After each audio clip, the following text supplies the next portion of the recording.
We are called to live zealously for the faith, not just in a way of fighting or destruction. We're not called to be violent. We are called to be zealous for the faith, to be faithful unto death. This is a troubling thing for many people. When they become Christians, we love to hear about what Jesus does and everything that he accomplishes and everything he changes in our lives. The reality is though we like to hear about the wonderful things that Jesus has done, not many of us like to hear about what we have to do as Christians. When you become baptized, when you become a disciple of Christ, you have to change. You have to go away from the world. Not combine your beliefs with Christ's belief.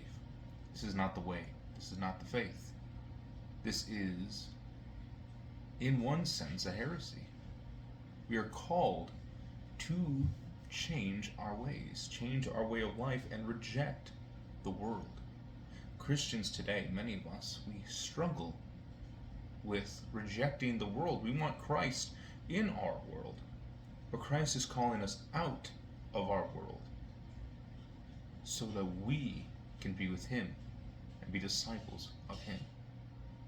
This is the Christian way.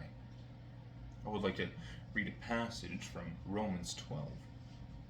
It says, "And do not be conformed to this world, but be transformed by the renewal of your mind, so that you may approve what the will of God is, that which is good and pleasing and perfect."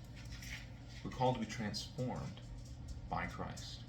We are called to change our ways to turn to Christ, to reject our old sinful way of life for Christ.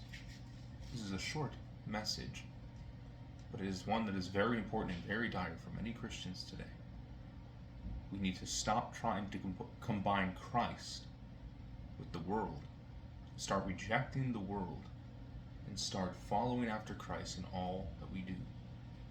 For your faith, this is the most important thing you must do. Otherwise, you will be in trouble. This is the importance of the Christian faith. Turn to Christ in all that we do. Set our eyes on him in all that we do.